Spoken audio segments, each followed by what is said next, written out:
এটা তো ওনার রাজনীতির কথাবার্তা হলো। আজকের কোনো সমাধান সূত্র কিছু আছে নাকি? উনি তো গতকাল মুখ্যমন্ত্রী পদত্যাগ চেয়েছিলেন, আবার এখন উনি থাকবেন, বিকাশ ভট্টাচার্য থাকবেন, কমিটি কি কে হবে সেও বলে দেবেন। এটা তো রাজনীতিকরণের জন্য উনি বলছেন। আইন অনুযায়ী পদক্ষেপ হবে, সমাধান একমাত্র রাস্তায় সুপ্রিম কোর্ট যে বলেছে সেই রাস্তাতেই সমাধান আছে। এর বাইরে এখানে কোনো কনসিলেশন প্রসিডিং হয় না, সেটেলমেন্ট হয় না, যাতে অভিজিৎ গঙ্গোপাধ্যায়, বিকাশ ভট্টাচার্য, বিজেপির নেতারা আবার দালালি করে বেড়াবে। উনি এক্সপিরিয়েন্স জাস্টিস ছিলেন, শিক্ষিত মানুষ, তিনি তার অভিজ্ঞতা থেকে বলছেন। তিনি ববিতা দাসের মামলায় 7,000 অযোগ্য ঘোষণা করেছিলেন। সেইটা যদি সরকার মেনে নিত, দম্ভ না দেখিয়ে, তাহলে আজকে বাকি 18,000-এর এই পরিণতি হতো না। অভিজিৎ গাঙ্গুলি যে সঠিক পথে ছিলেন এটাই প্রমাণ। কালকে যে ভাষায় মুখ্যমন্ত্রী অভিজিৎ গাঙ্গুলি একজন হিন্দু বলে, তার পদবী গাঙ্গুলি বলে, সব গাঙ্গুলি ডাঙ্গুলি। মুখ্যমন্ত্রী কালকে বলেছেন কে একজন জাস্টিস ছিলেন, গাঙ্গুলি না ডাঙ্গুলি। এটা আপনি অন্য ধর্মের লোককে বলতে পারবেন? অন্য ধর্মের কোন লোককে নাম ধরে বলতে পারবেন?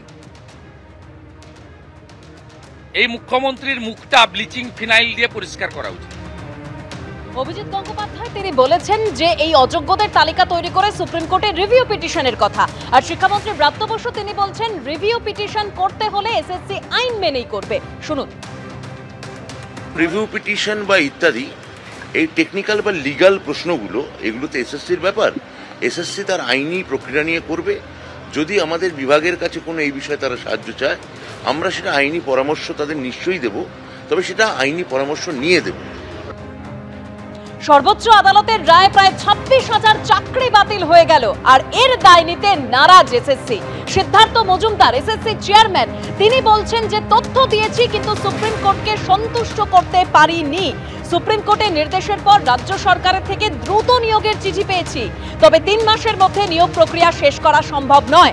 1 থেকে 2 সপ্তাহের মধ্যে নিয়োগ শুরু হবে জানালেন এসএসসি চেয়ারম্যান সিদ্ধার্থ মজুমদার।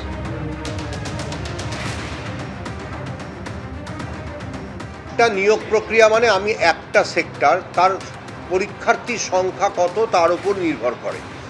আজকে যদি আমি 4টে সেক্টর একসঙ্গে ধরি, আগের বারে 26 লক্ষ পরীক্ষার্থী ছিলেন, তার মধ্যে 22 লক্ষ মতন পরীক্ষায় বসেছিলেন, অর্থাৎ ওএমআর-এর সংখ্যা কম বেশি 22 লক্ষ ছিল।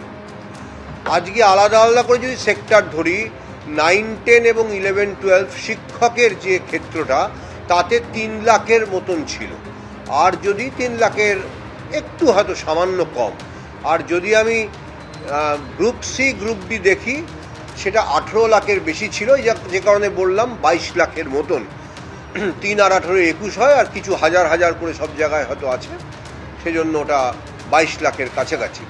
তা 11, ওই যে বললাম 11, 12, 9 লাখ মিলে 2,90,000 পরীক্ষা দিয়েছিলেন। হ্যাঁ, এবং আবেদন অবশ্যই তার থেকে বেশি করেছিলেন, দুটো মিলে।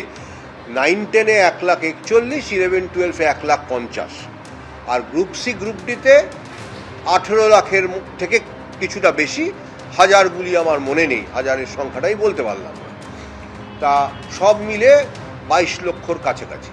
তা 22 লক্ষের একসঙ্গে নিয়োগ প্রক্রিয়া চালাতে যা সময় লাগে, স্বাভাবিক সেটা বহুগুণ যদি আমি শুধু 1.5 লাখ, শুধু 3 লাখের নিয়োগ প্রক্রিয়া চালাই। সুতরাং কত প্রার্থী, একটা সেক্টর বা দুটো সেক্টর চালাচ্ছি, না একসঙ্গে 4টে সেক্টর চালাচ্ছি, এই সবের ওপর নির্ভর করে নিয়োগ প্রক্রিয়া কতদিন চলবে। যদি আমি না 3 মাসের কথাটা রায় উল্লেখ নেই, 3 মাসে কখনোই সেটা সম্ভব নয়, রায়ে সেটা যথার্থভাবেই উল্লেখ নেই।